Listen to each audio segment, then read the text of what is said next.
Senhor Deus, agradecemos por mais um dia, que pode estar aqui juntos com o Senhor. Obrigado pela vida de cada um. A gente vai poder desfrutar desse tempo que o Senhor está nos dando mais uma vez. Nos ajuda a aproveitarmos bem, a agradarmos a Ti. Ajuda que nossos pensamentos estejam focados no Senhor, naquilo que o Senhor quer para nós. Aquilo que a gente quer fazer com o que a gente ouve também. Trabalhe o nosso coração. Que haja uma disposição verdadeira, sincera, de crescer em Cristo, sermos mudados naquilo que a gente precisa. Nos dá compreensão, que o Espírito convença a cada coração aqui da própria necessidade. Não deixa que nosso orgulho, nossa visão de nós mesmos, que estiver desalinhada com o Senhor, essa visão atrapalhe a gente de entender e de querer praticar o que o Senhor quer para nós. Que possa ter bom aproveitamento, que a gente tenha discernimento, à medida que a gente vai ouvindo a Tua palavra, o Teu ensino, a gente pense na nossa própria vida. Pense de verdade, assim, para queremos entender, aprender, queremos ser diferentes naquilo que precisamos, Deus.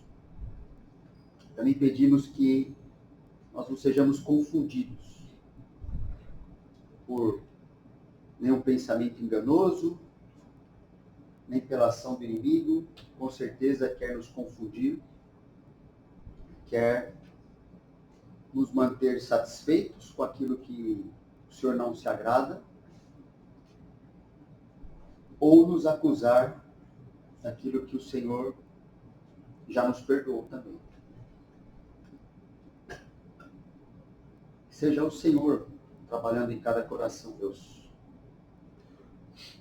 Nos dá disposição, nós sabemos que é um tempo de descontração também, que a gente fica mais cansado. Nos ajuda, renova as nossas forças para aprendermos de Jesus. Pedimos em nome dele. Amém. Amém. Em busca de viver ao extremo, começamos a ver ontem. Você está indo aí? Deixa eu ver se... Não.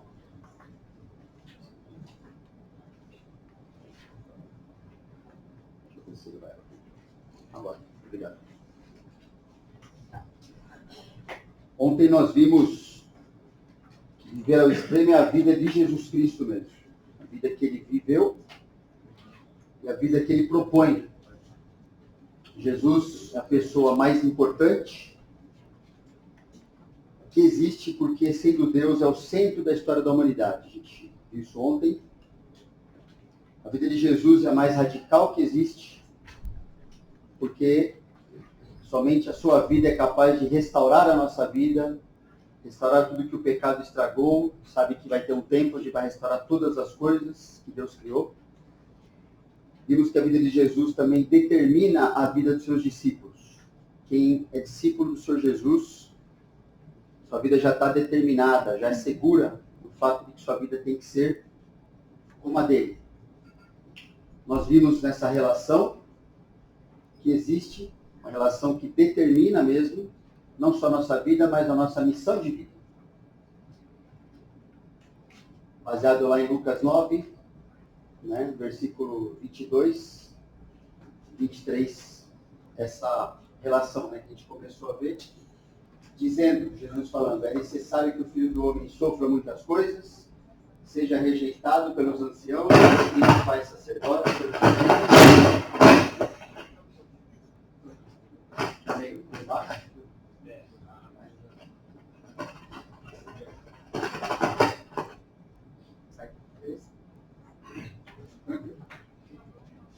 seja morto pelos principais sacerdotes, pelos escribas, e e a relação com a nossa vida, né? Dizia a todos, se alguém quer vir após mim, não se negue. Seja morto, dia a dia toma a sua cruz. Oi? Peraí.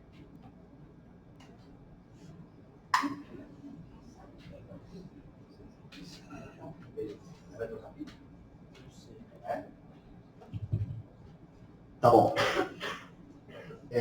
Seja morto, relação com a nossa vida, dia a dia tome a sua cruz. No terceiro dia ressuscite, em relação ao Senhor Jesus. Ele nos salvou para uma nova vida, nos deu vida eterna, vida nele mesmo, por isso a gente deve segui-lo. Nós vimos também, começamos a ver por que a gente deveria seguir o Senhor Jesus, pelos motivos que estão na palavra dele. Começamos a ver isso e vamos continuar vendo isso hoje. Viver ao extremo é abandonar seu egoísmo e egocentrismo. A missão de Jesus foi suportar a humilhação, o sofrimento e a rejeição contra si mesmo, de maneira voluntária para cumprir a parte que lhe cabia no plano redentor de Deus. Alguém lê a missão dos discípulos aí para a gente, por favor.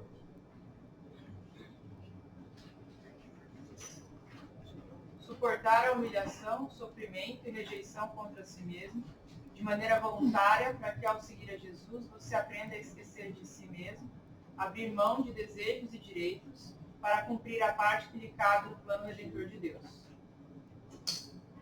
Isso aí. Vamos continuar dentro desse ponto. Viver ao extremo é abandonar seu egoísmo, o egocentrismo, o seu material, né?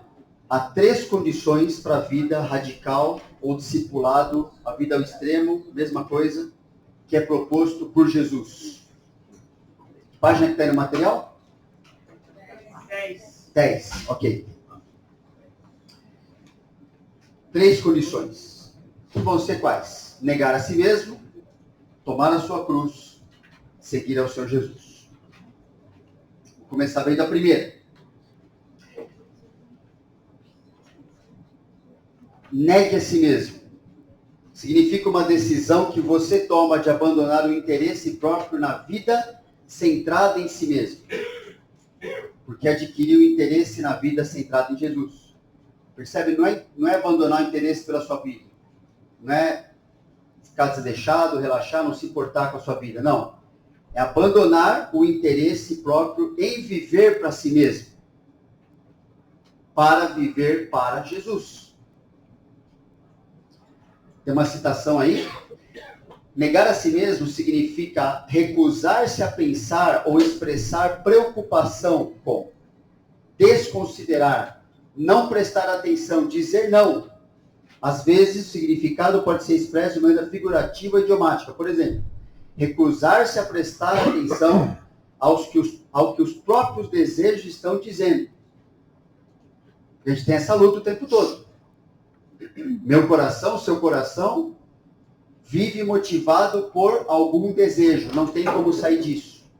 A questão é que os nossos desejos, muitas vezes, querem nos convencer de que nós somos responsáveis por cuidar de nós mesmos, a nossa maneira, para alcançarmos o que a gente quer, e assim a gente vive de maneira egocêntrica.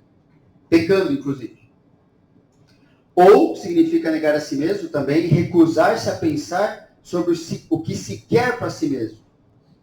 Em certos casos, outros tipos de expressões idiomáticas podem ser empregadas. Por exemplo, colocar-se no fim da linha, ou mesmo dizer ao coração, fica quieto. Não precisa ser sempre do jeito que você quer. Não deve ser, na verdade. Não é você que sabe o que é melhor para você mesmo. Entende? São coisas que a gente precisa pensar dentro desse significado de negar a si mesmo. Esse versículo, Lucas 12:8, digo-vos ainda, todo aquele que me confessar diante dos homens, também o Filho do Homem o confessará diante dos anjos de Deus. Interessante, porque confessar a Jesus ajuda a gente a entender um pouco melhor. É o complemento de negar a si mesmo. Confessar significa você se declarar como um adorador de Jesus. Você, eu quero ser reconhecido, eu decido ser e quero ser reconhecido como um adorador de Jesus. Por se negar a continuar vivendo como adorador de si mesmo. A gente tem que tirar da nossa mente, que muitas vezes isso foi já distorcido há muito tempo, que adoração a Deus significa um pedaço da nossa vida, normalmente relacionado a cantar ou fazer alguma coisa específica para o Senhor dentro de um culto. Esse conceito está errado. Jesus, quando conversou com a mulher samaritana, falou que o Pai busca o quê? Adoradores. Salvo é um adorador. Quem é salvo é um adorador. Ele está sendo ensinado a deixar de ser adorador de si mesmo. Que a gente vivia desse jeito antes de conhecer o Senhor. Tudo que nós fazemos nesse mundo, ou queremos fazer, ou não queremos, tem a ver com o ato de adoração a Deus. No culto também pode ser, ou pode ser o próprio culto de adoração a si mesmo. Depende do que a pessoa está querendo e fazendo naquele momento. Mesmo num culto preparado para adorar o Senhor. Mas a gente tem que entender isso. Eu vivo sempre adorando alguma coisa. Não tem como sair disso. Ou sou eu mesmo, ou Deus. É sempre assim. E eu posso perceber isso na maneira, como é que eu estou pensando a respeito de mim mesmo, como é que eu penso em relação aos outros, a vida, o que eu quero, o que aconteça, o que eu não quero. Isso mostra o meu coração está dedicado a me curvar, a trabalhar para conseguir algo para mim, ou algo que Deus quer para mim, que é bem diferente. Somos adoradores, expressamos adoração a Deus o tempo todo. A questão é a Deus mesmo ou a falsos deuses, nós, por exemplo. Então, confessar a Jesus tem significado. Eu quero ser reconhecido como alguém que a vida só pode ser explicada pelo meu relacionamento com Jesus. É deixar de viver dedicado a si mesmo, porque entende que a única maneira de sua vida valer a pena é viver dedicado a Ele. O egocentrismo precisa ser esvaziado do seu poder na nossa vida até ser morto, ser aniquilado. Totalmente aniquilado, a gente sabe que vai acontecer o dia que a gente passar por aquela transformação, né? Quando Jesus nos buscar, ou quando estivermos na sua presença, aqueles que já partiram, vai haver aquele momento de transformação, onde o pecado não vai mais nos afetar de maneira nenhuma, nem nas nossas intenções, desejos, ações, vontade, enfim, qualquer coisa, não vai mais ter poder sobre a nossa vida. Então o egocentrismo precisa ser esvaziado, não é porque isso é uma garantia que Deus vai fazer de maneira completa, que agora não é o momento de começarmos a experimentar isso. Ali vai ser completada a obra, mas ela começa aqui. A partir do momento que a gente é salvo, Deus está nos ensinando a largar, deixar de lado o nosso egocentrismo. Tem que ser esvaziado. Essa preocupação de viver para si mesmo precisa ser retirada da nossa vida. Deus está a uma ordem, negue a si mesmo. Um trecho bem conhecido está aí, né? 1 João 2, 14 a 17. João escreve: Filhinhos, eu vos escrevi porque conheceis o Pai. Pai, eu vos escrevi porque conheceis aquele que existe desde o princípio. Jovens, eu vos escrevi porque sois fortes e a palavra de Deus permanece em vós e tendes vencido o maligno. Não ameis o mundo, nem as coisas que há no mundo. Se alguém amar o mundo, o amor do Pai não está nele. Porque tudo que há no mundo, a concupiscência da carne, a concupiscência dos olhos e a soberba da vida, não procede do Pai, mas procede do mundo. Ora, o mundo passa, bem como a sua concupiscência. Aquele, porém, que faz a vontade de Deus permanece eternamente. Umas coisas que a gente pode ver extraídas desse texto, é que está aí na tua apostila também. A vida egocêntrica, ela é oposta à vida cristã, João está colocando. Uma coisa é o mundo, outra coisa é a vida cristã que nós temos. E esses princípios, essas verdades extraídas do estudo desse texto. Bom, a vida egocêntrica é oposta à vida cristã porque ela rouba a força e interesse de vivermos para Jesus. Ou você vai viver gastando a tua vida e a tua energia de um jeito ou de outro. Não dá para fazer as duas coisas ao mesmo tempo. Né? Você vai acabar perdendo a vida, como o Senhor Jesus falou. Você não se interessa mais. Um pouco de mundanismo vai gerar bastante desvio. Vai te desanimar totalmente. Você não vai ter mais interesse. Você vai achar que a vida cristã não funciona. Esse texto ensina também que a vida egocêntrica valoriza aquilo que Deus odeia. Tudo aquilo que Deus não quer para você é o que a vida egocêntrica quer. Ela nos faz viver no submundo do pecado também. Para viver dessa maneira, tem que viver pecando e escondendo coisas. E crescendo nisso, infelizmente. Né? Porque a vida focada no eu, ela só se alimenta do pecado. E vai acumulando, e vai enganando, e vai, aquilo que a gente estuda na autoconfrontação, né? A espiral descendente vai descendo, vai descendo. A vida egocêntrica, ela é oposta à vida cristã também, porque ela impede de enxergarmos e vencermos as investidas do diabo. Só perde o seu discernimento. Ela não consegue mais perceber que aquilo que lhe parece muito bom, na verdade, é uma proposta diabólica dela continuar vivendo para si mesma. Bem afastada de Deus, não importa se ela está na igreja, não importa se ela faz coisas para Deus, pouco importa. João escreveu isso aqui para os filhinhos, para os cristãos. Está dando ordens para não vai para o lado do mundo. Não deixe o mundanismo ocupar teu coração, porque depois de crente você só vai ter o título, mas não vai ter significado nenhum na tua vida. Se somos crentes, rouba a nossa recompensa eterna. Né? Rouba a nossa alegria, rouba a nossa recompensa, faz com que a gente nem dê valor mais para aquilo que é eterno, porque a gente está conseguindo viver para nós mesmos.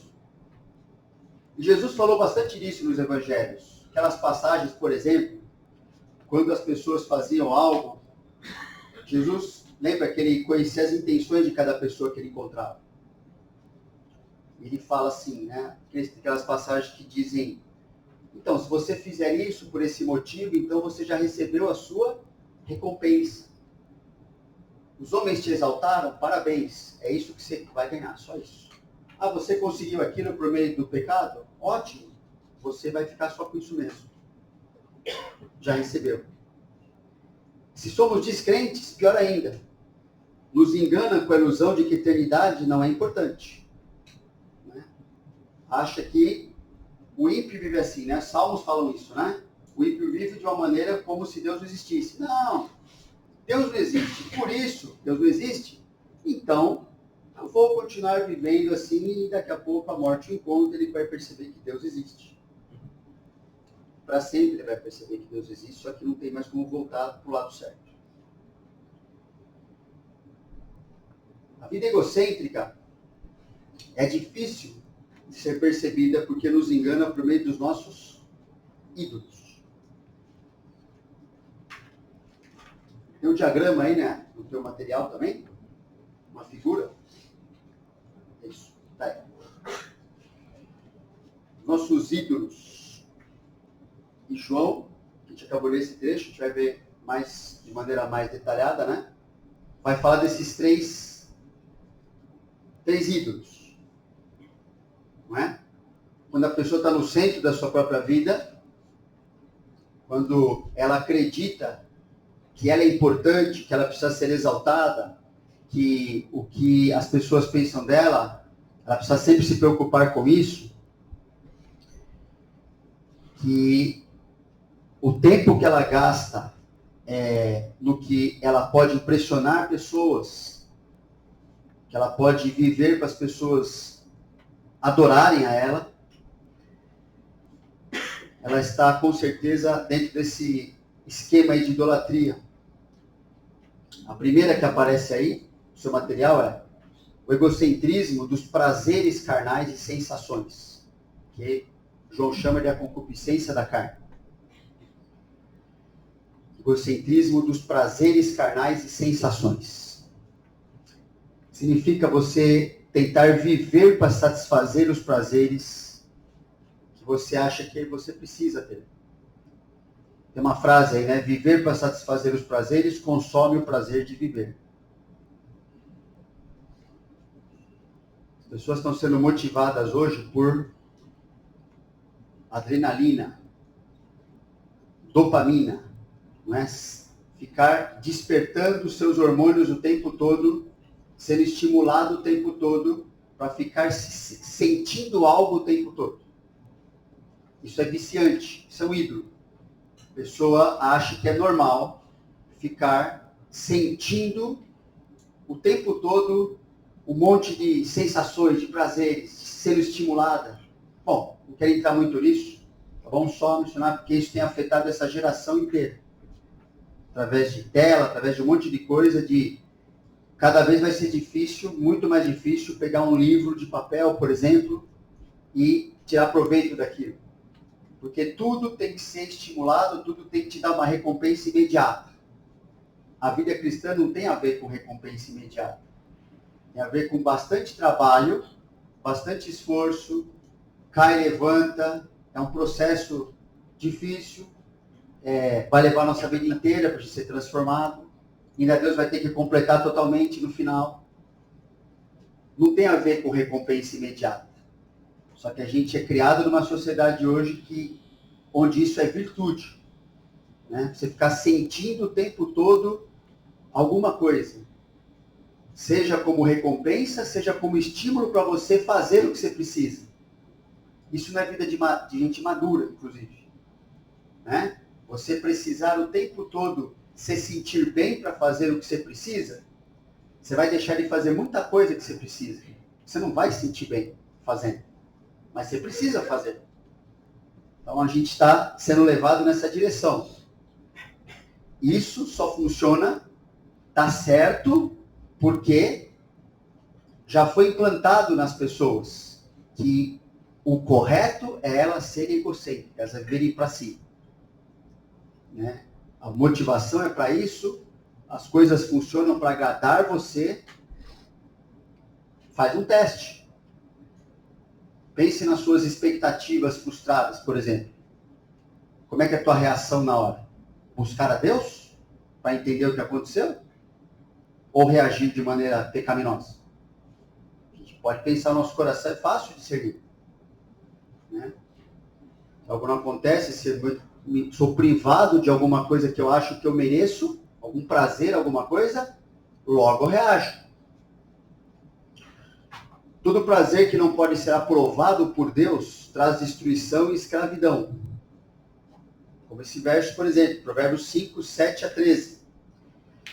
Agora, pois, filho, dá-me ouvidos e não te desvies das palavras da minha boca.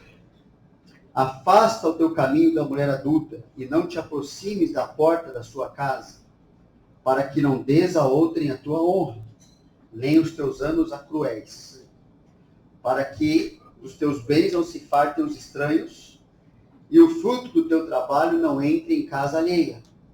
E gemas no fim da tua vida, quando se consumirem a tua carne e o teu corpo. E digas, como aborreci o ensino, e desprezou o meu coração a disciplina, e não escutei a voz dos que me ensinavam, nem a meus mestres inclinei os ouvidos.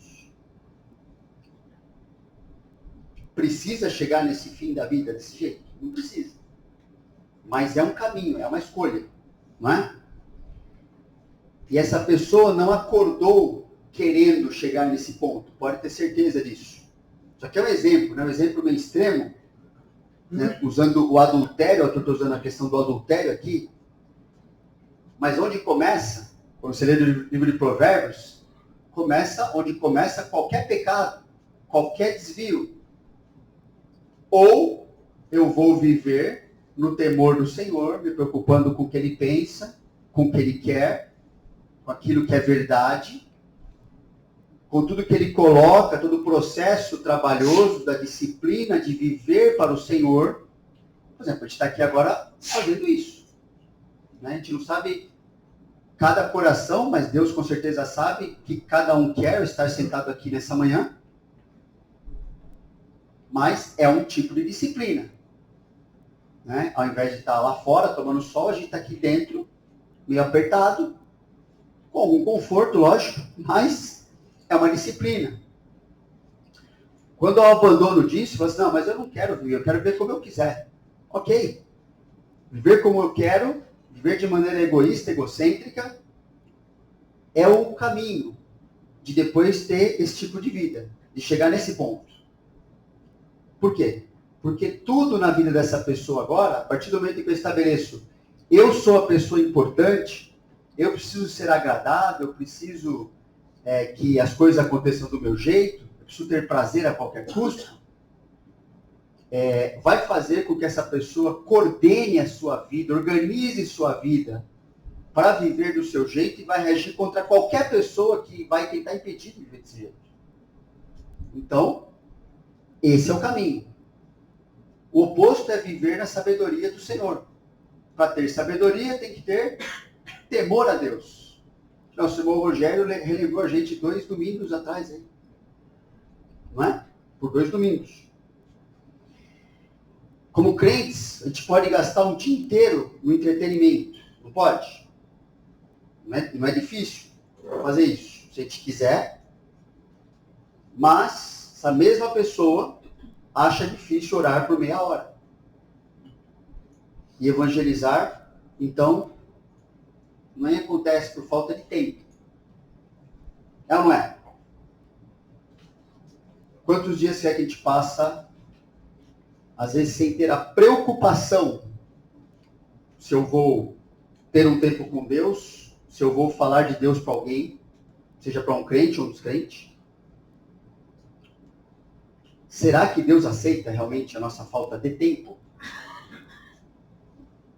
Né? Eu tenho certeza que eu e você, nós temos tempo para tudo que realmente nos interessa. E a gente é tentado nesse mundo, dentro desse texto de João, né? A gastarmos muito tempo. Significa gastar a nossa vida.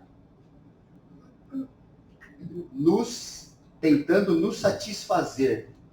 Tentando nos dar algo prazeroso. Porque eu mereço. Porque eu acho que eu preciso muito disso. Sabe, nunca antes tivemos tanto acesso a conteúdo bíblico. E ao mesmo tempo, tanta satisfação com coisas inúteis. Coisas questionáveis e coisas pecaminosas. Hoje é muito fácil ter acesso a muita coisa boa que está na palavra. Né? A própria Bíblia, você pode escolher a versão que você quiser, o idioma que você quiser. Comentário, muita ferramenta, muita coisa boa para você se aprofundar. A gente tem muito recurso, aplicativo de Bíblia, um monte de coisa. E é engraçado. Deus está mostrando para nós que assim, não é por falta de recurso que falta conhecimento, discernimento, por falta de interesse. Só que como nós não vivemos sem interesse nenhum, é impossível, todo mundo tem um interesse, a questão é que esse interesse está colocado na coisa errada. Colocado no eu. Eu não tenho vontade, eu não tenho prazer, eu não tenho isso e aquilo. Só que Deus coloca na palavra que nós temos o dever de conhecê-lo, o dever de torná-lo conhecido. E ele não está perguntando se a gente tem vontade o tempo todo, ou se vai nos dar prazer. Fico pensando às vezes, qual é o prazer que o Senhor Jesus tinha de fazer tudo o que ele fazia todo dia? É motivado por algum prazer, alguma sensação prazerosa, a não ser o prazer que ninguém tirava dele de estar agradando o Pai o tempo todo. Isso é muito maior, pode ter certeza, do que qualquer prazer para não viver desse jeito. Pode ter certeza disso. Então a gente precisa pensar, refletir, deixar o Espírito Santo trabalhar na nossa vida, né? Não ficar tentando se defender, olhar para o outro. Não, mas olha para você, pensa. João continua, 1 João, né? Ele continua falando de outro ídolo, o egocentrismo dos desejos distorcidos e materialismo, a concupiscência dos olhos. Uma coisa está ligada à outra, certo? Às vezes a gente precisa pensar na Bíblia não como muitos textos, não é assim, acabou uma coisa, um assunto, começa outra. Não, João está dando um fluxo aí. Né? Uma vida egocêntrica, uma vida mundana, que é a mesma coisa, né? Vai ter a concupiscência da carne, que vai passando para a concupiscência dos olhos, que vai no final desembocando na soberba da vida. É isso que acontece. É um fluxo de uma vida voltada para si. Então ele fala do egocentrismo, dos desejos distorcidos e materialismo. Concupiscência dos olhos. Significa a aparência externa como forma de disfarçar a realidade interna. Então, hoje, que vale assim, se você aparenta algo, isso é tido como verdade, como realidade das pessoas. Por isso que você vai entrar nas ferramentas, nas redes sociais lá, e todo mundo vai ter uma vida que você não tem. Lá não tem problema, né? Lá não tem assim, tem, ou quando compartilha o problema de maneira sem sabedoria, para ser aconselhada pelo mundo. É mostrar uma vida que ela é tentadora, não é? Quando a gente tem engano no coração, ela tenta. Porque é uma vida de aparência externa, como forma de disfarçar a realidade interna que está lá dentro. A pessoa tem que se encher de coisas que parece que ela tem uma vida perfeita, melhor que os outros. Isso é ser egocêntrico. Né? Isso revela uma fraqueza de uma vida interna de verdade. Ela quer que as pessoas observem ela a partir de coisas que ela tem, coisas que ela possui. Pode ser coisas materiais ou imateriais. Posso ter este carro, por exemplo, ou posso ter este conhecimento, que é uma coisa imaterial. Posso ter esse status, eu posso ter essa posição social, essa casa, enfim, eu posso ter essa família perfeita, é para exibir, é para mostrar algo que, na verdade, ninguém quer falar o processo realmente do que está acontecendo. As lutas, as quedas, né? É querer falar assim, olha, eu tenho uma vida assim, eu tenho isso, tenho aquilo, eu sou bem-sucedido, bem-sucedida, me segue. Não Jesus, me segue a mim. Materialismo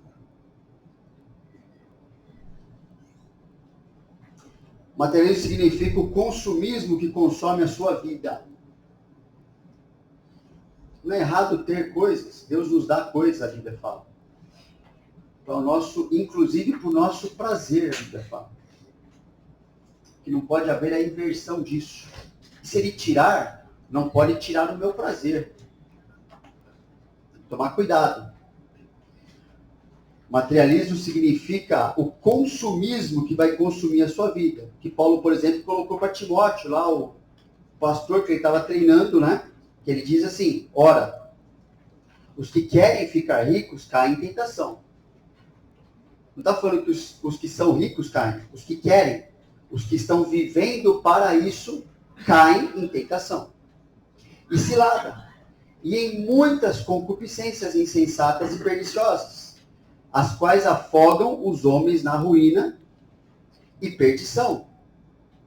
Porque o amor do dinheiro, a dedicação que a pessoa tem a querer possuir, ter mais, acumular um monte de coisa, o amor do dinheiro é raiz de todos os males. A pessoa vai fazer qualquer coisa que ela tenha na cabeça para fazer, para conseguir o que ela quer ou para manter o que ela tem. E alguns nessa cobiça se desviaram da fé. E a si mesmos se atormentaram com muitas dores. Paulo não está escrevendo ali para o pastor de maneira ocasional, de maneira assim, não tinha para quem escrever. Porque, teoricamente, os pastores deviam ser modelo disso aí. E onde os escândalos começam muitas vezes? É justamente na vida deles. Que eles acham que Deus os colocou não numa posição de servos, mas porque eles são muito importantes, então eles merecem isso e merecem aquilo, e vão e se perdem na vida nessa área. Só que você está escrevendo uma carta para Timóteo e a carta é para a igreja toda, não é? Então a gente tem que entender, Deus sabe nesse exato momento o que significa aqueles raciocínios que às vezes a gente faz. Não, mas eu estou fazendo mais isso, eu estou buscando mais aquilo, porque eu estou preocupado com pessoas, né, família, enfim, cuidado.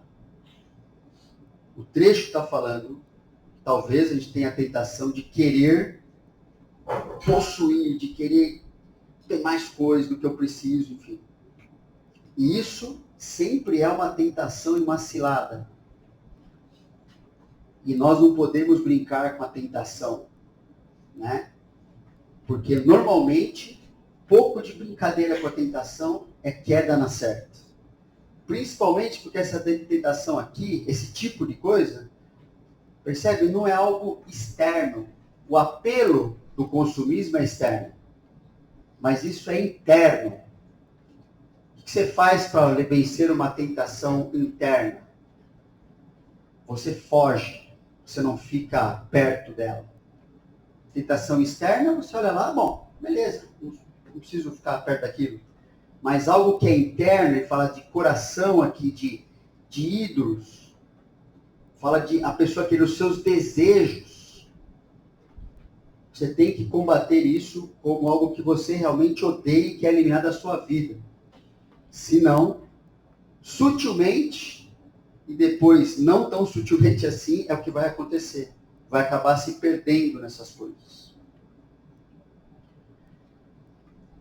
Nunca antes tivemos tantos recursos e, ao mesmo tempo, tão pouca dedicação à obra de Deus. Oi?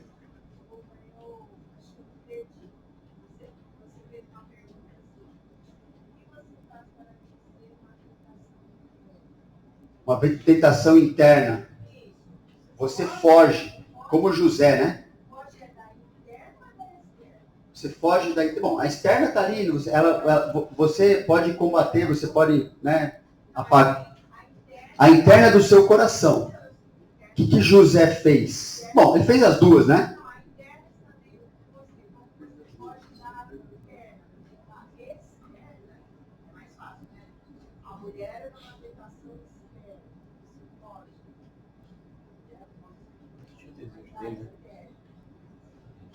Tá, acho que a expressão que eu usei foi mais ou menos, não sei.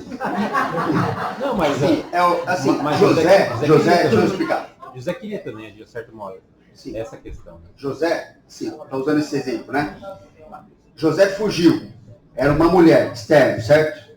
Mas o que eu estou falando aqui é que tem uma tentação interna aqui, né, do coração, dos nossos ídolos. Então, a maneira de fugir aqui, ó, a gente precisa, por exemplo, vai ser dado tarefas para a gente fazer. Se a gente não trabalhar aqui, é que essa questão da ideia de abandonar, de fugir, de não ficar ali cozinhando na minha mente, não ficar assim, puxa, ele está falando, os que querem ficar ricos, né? A pessoa fica pensando, peraí, como é que eu posso alcançar tal coisa? Então, a pessoa não está fugindo daquilo, ela está alimentando, ela está fazendo crescer no seu coração aquela tentação. Daqui a pouco aquele pecado vai aparecer, né? Lógico, na vida de José, por que ele fugiu?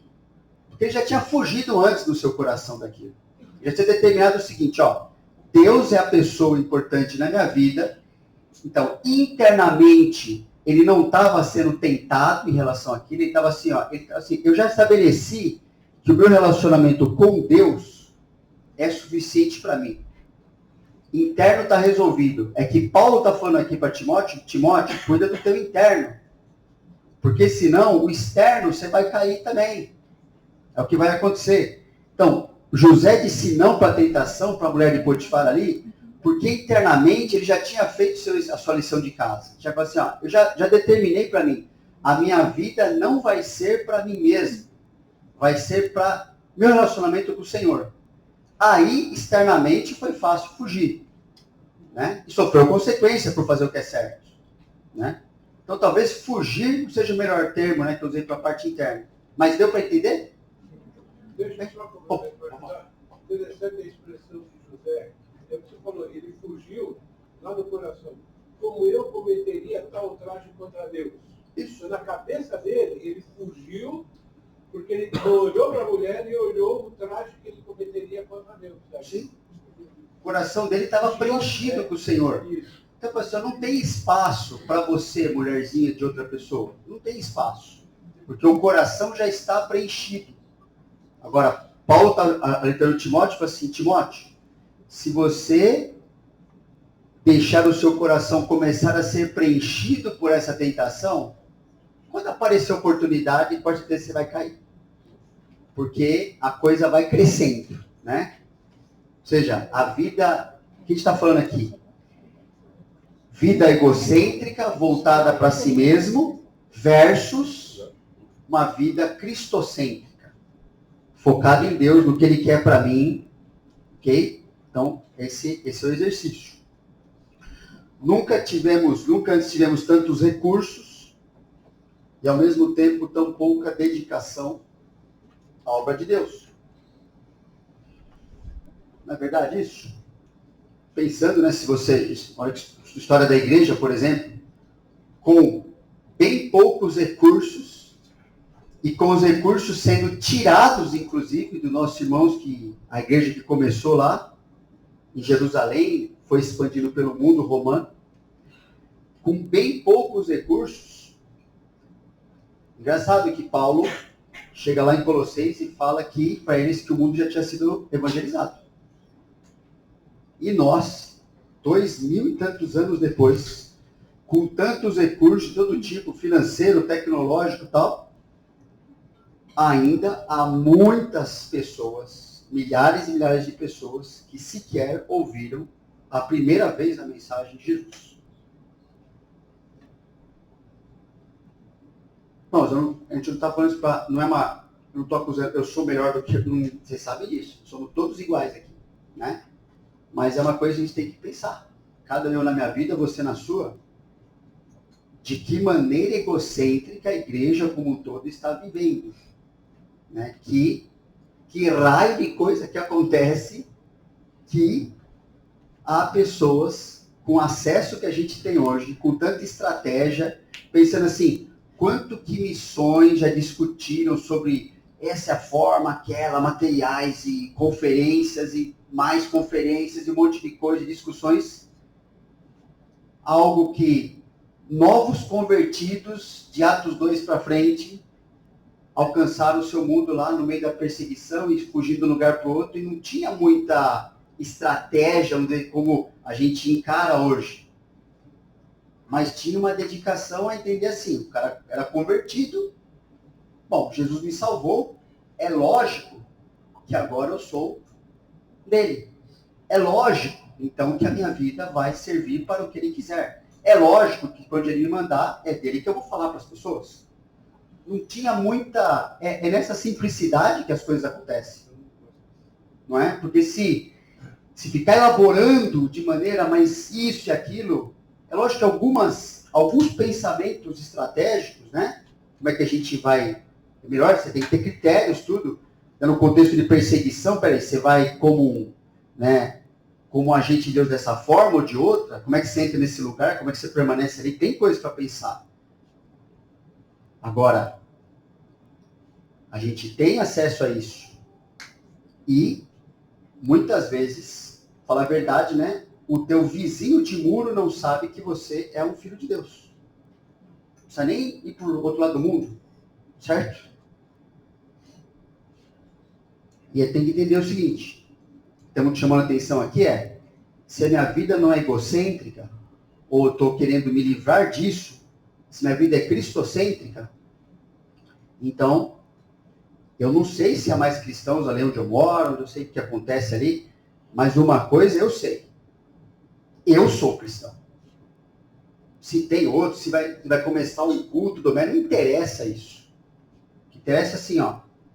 Essa pessoa precisa ouvir aquela, precisa conversar, a minha vida é do jeito que Deus quiser gastar. De maneira simples, né? Tal que você tem, fala do que Jesus fez para a sua vida, não é? Tem a ver com isso aí também, né? Nunca tivemos tantas informações sobre a decadência humana, ao mesmo tempo tanta negligência a apresentar a solução de Deus. Estamos gastando nossas vidas primeiro construindo um reino para nós e para proteger esse reino, e depois, caso sobre alguma coisa, vamos usar para as coisas de Deus.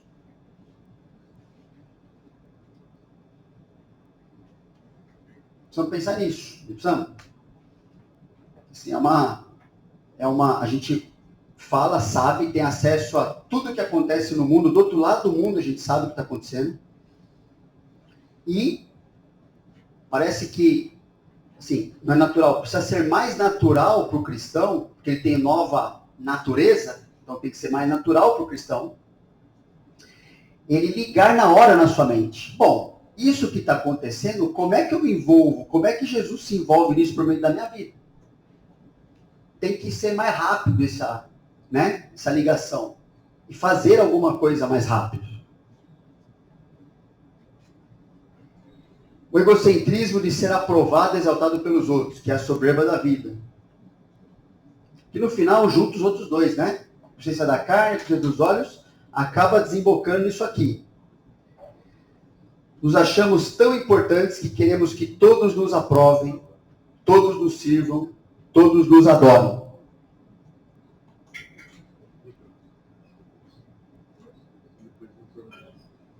Que horas são, né? O relógio aqui deu um pau. Ah, tá bom. Tem mais até 10h20, né? Tá bom. Egocentrismo de ser aprovado e exaltado pelos outros. Isso aqui é o ápice da vida egocêntrica, né? Acreditar que realmente eu sou uma pessoa tão importante que eu preciso ser adorado, preciso ser aprovado. Quem não gosta de mim está errado. Vou fazer essa pessoa gostar.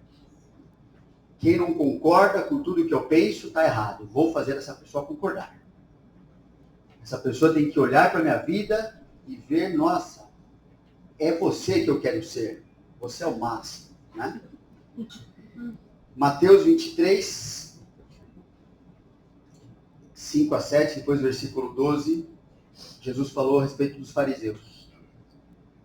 Praticam, ele nem estava condenando as obras dessas pessoas, mas ele está falando do que elas queriam com aquilo.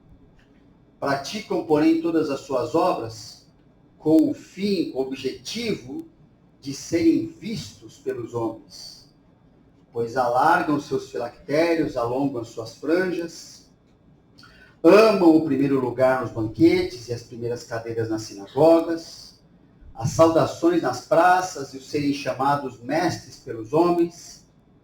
Jesus no final ensina: quem a si mesmo se exaltar será humilhado, e quem a si mesmo se humilhar será exaltado. As pessoas faziam tudo, viviam a sua vida pública com este objetivo. Elas entravam num lugar preocupadas. Quem está olhando para mim? Quem está prestando atenção em mim?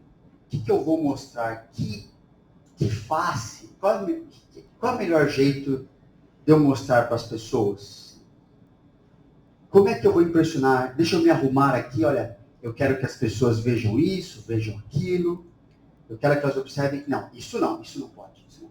Mas eu quero que elas vejam isso. Qual é a máscara? Qual é a máscara? Deixa eu ver qual que eu ponho hoje, né?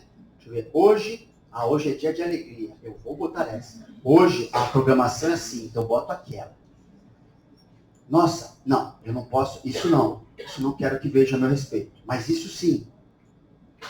essa pessoa, eu já percebi que ela gosta de mim se eu mostro isso.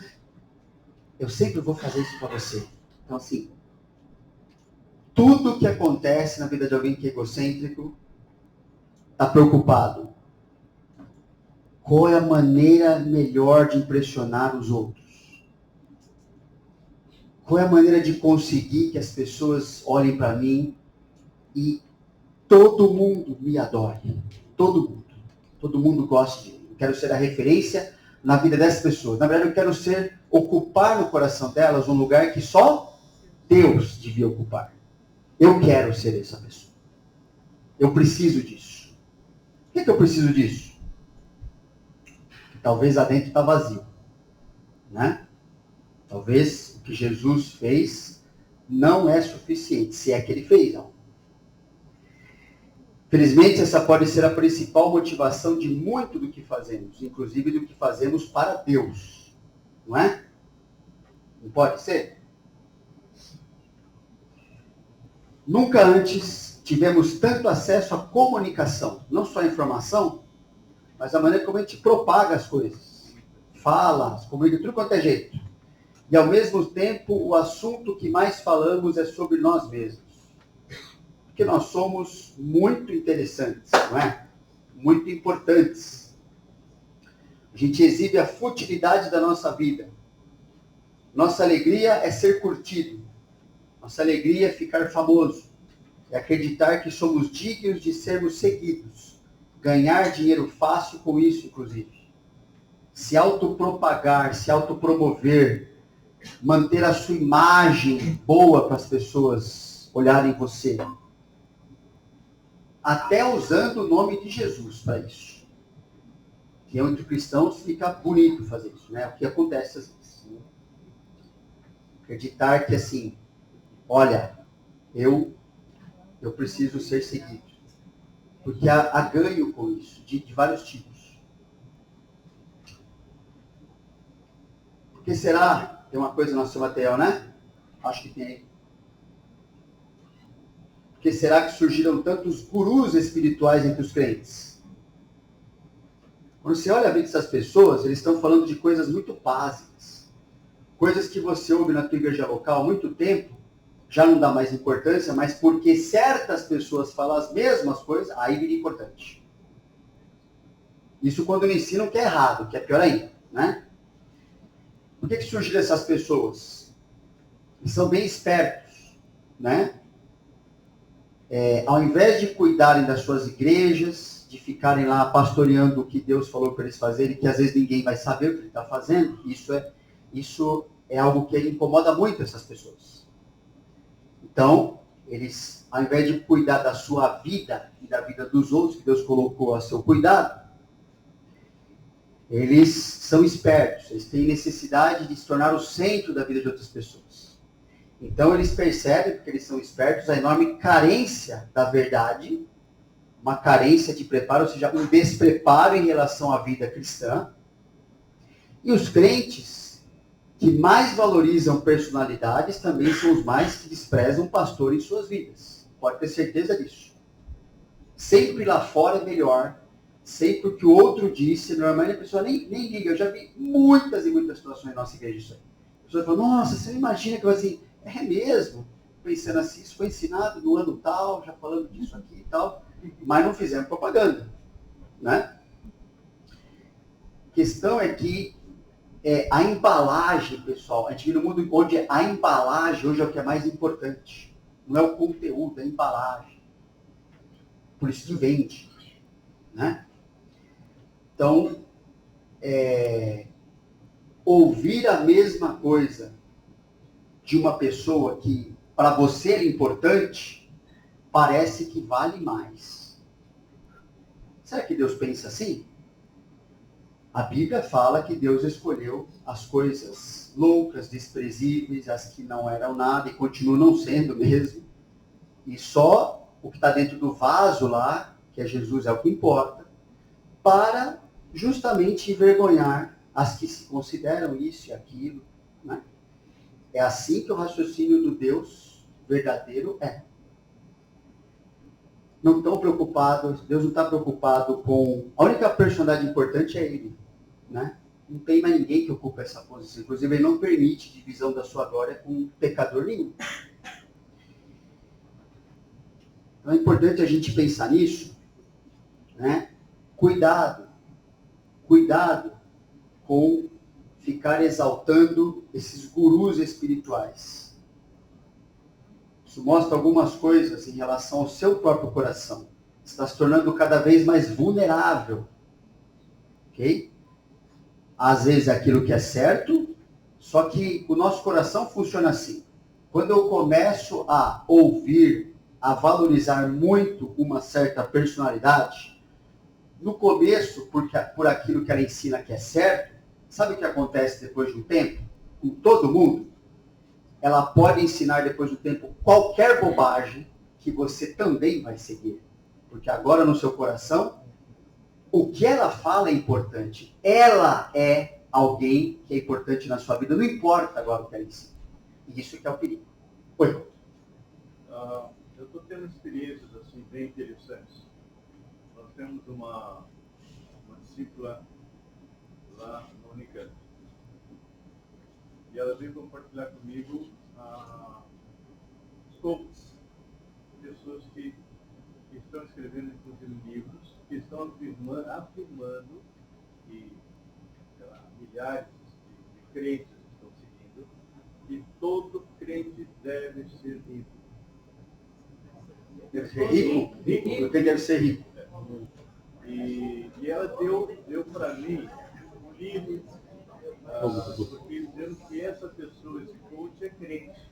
Certo? Em duas páginas, primeiro, eu fui fazendo as anotações das bobagens que ela estava falando, usando a Bíblia. E essa moça que deve estar na igreja há uns 20 anos, sei lá, toda entusiasmada, e ele é doutor em matemática, não reparei como pode ser isso. Eu falei, nem vou olhar o resto. Só essas duas páginas, é assim, mas irmãos, e pessoas para sentar perto dela pagam 80 mil para andar com ela. Pessoal, tá barato aqui, hein? Aqui no retiro, Obrigado, Paulo. retiro tá de graça. Para assistir a palestra, 3 mil, depende do local que a pessoa vai sentar, de 700 a 3 mil pessoas, 3 mil reais. A área VIP. Então isso é realidade hoje. Então, é isso aí, né? Seguir os gurus é um atestado de burrice, né? Quer ficar rico, assim, todo quem deve ficar rico, mas pagando 80 mil pra mim, com certeza vai ficar bem pobre, né? Ficar esperto pra caramba. Eu vou ficar, pode ter certeza. Pensa bem, né? Que coisa, né? O Senhor Jesus, o dono do universo, o Criador. As pessoas comiam, andavam com o Senhor Jesus de graça. Mas, com certeza, esse guru vale mais do que Jesus. Que bênção. Cristãos são vulneráveis a influências malignas do mundo. E a influências malignas de dentro da igreja, o objetivo é sempre atrair para fora do discipulado cristão, para fora da proteção, de se manter obediente às instruções bíblicas que foram inculcadas por aqueles que nos amam biblicamente. Esse é o objetivo. Já fala que o objetivo dessas pessoas é juntar cada vez mais seguidores. E o alvo é isso aí, é ficar rico, é ficar famoso, é viver para si mesmo na concupiscência da carne, dos olhos e soberba da vida, usando até cristãos para conseguir isso. Atos 20, 29 a 31 diz, eu sei, Paulo falou, no seu discurso ali se despedindo dos pastores de Éfeso, eu sei que depois da minha partida entre vós penetrarão lobos vorazes, que não pouparão o rebanho, e que dentre vós mesmos se levantarão homens falando coisas pervertidas, tá vendo? Para arrastar os discípulos atrás deles. Portanto, vigiai, lembrando-vos de que por 3 anos, noite e dia, não cessei de admoestar com lágrimas a cada um. Os que têm pouca experiência com Deus, não fazendo nada demais para Deus, né? Tem vida cristã, não podem, né? Paulo tinha que mostrar depois de 3 anos ali com aquela igreja. Paulo tinha como chegar para casa e falar assim, alguém aqui não me desgastei pela sua vida. Paulo podia falar isso na igreja lá dos pastores de Éfeso, né? Mas pessoas hoje que não fazem nada em relação a isso, se acham muito importantes. Por isso que elas querem aparecer. Se desviam de se esconder atrás de Jesus, né? Deviam se esconder atrás de Jesus. Como aquela mulher que lavou os pés de Jesus. E não ficar tentando se colocar à frente do seu Jesus. Olha, eu estou fazendo isso e aquilo. Então rejeite a tentação de exibir a si mesmo, dentro dessa soberba da vida. Rejeite essa tentação. Rejeite a tentação de ficar mais feliz quando recebe a aprovação de pecadores do que de Deus. Não tem valor para isso, não. Rejeite a tentação de fazer tudo para pescar algum tipo de reconhecimento. Ou falar, ou fazer isso, ou me portar dessa forma. Deixa eu ver qual que é a reação das pessoas. Deixa eu ver dessa pessoa específica. Rejeite a tentação de não gostar de ambientes ou de servir quando acha que não será notado. Percebe às vezes crentes assim também, né? A alegria da pessoa em ser notada, até no seu semblante é uma. Quando é colocado em algo que ninguém vai ver, cai, né? Fica ruim. Por quê? Porque na cabeça da própria pessoa, assim, eu não é no lugar para eu estar. O meu lugar é debaixo do holofote. E precisamos pensar nisso, que as amizades, muitas vezes, não sei se está aí, mas as amizades são um ótimo modo de ver se alguém está se satisfazendo em cuidar dos interesses dos outros, negando a si mesmo, ou tentando usar os outros para satisfazer os seus interesses, seus desejos. Olhe para a sua vida dentro desse conceito de amizade. Ok? Pensando na questão do desejo de aprovação. O desejo de aprovação mostra que viver assim é a tentativa inútil e desgastante de se tornar tudo o que as pessoas querem. Porque ser aceito por elas é mais importante do que ser aceito por Deus. Por isso você vai quebrar princípios, vai quebrar tudo, porque elas são realmente o que importa na sua vida. Isso, viver assim, impede você de seguir a Cristo, porque o desejo por popularidade supera o desejo por fidelidade. A pessoa que já deixou de ser fiel há muito tempo. Quem quer aparecer está prestando muita atenção em si mesmo. Não está satisfazendo a condição de negar a si mesmo, com certeza. E por isso não pode ser um discípulo de Jesus. Talvez não seja. Ou talvez seja um discípulo que está se desviando. Desejo de ser glorificado. Ser adorado pelos outros é abominação perante Deus. Olha o que Lucas 16:15 fala. Mas Jesus disse: vós sois os que vos justificais a vós mesmos diante dos homens. Mas Deus conhece o vosso coração. Pois aquilo que é elevado entre os homens é abominação diante de Deus. Então, Deus está mandando, parem de amar o sistema do mundo e as coisas que o mundo oferece. Né? Concupiscência da carne, concupiscência dos olhos, soberba da vida. Porque o mundo e as coisas mundanas são bem passageiros.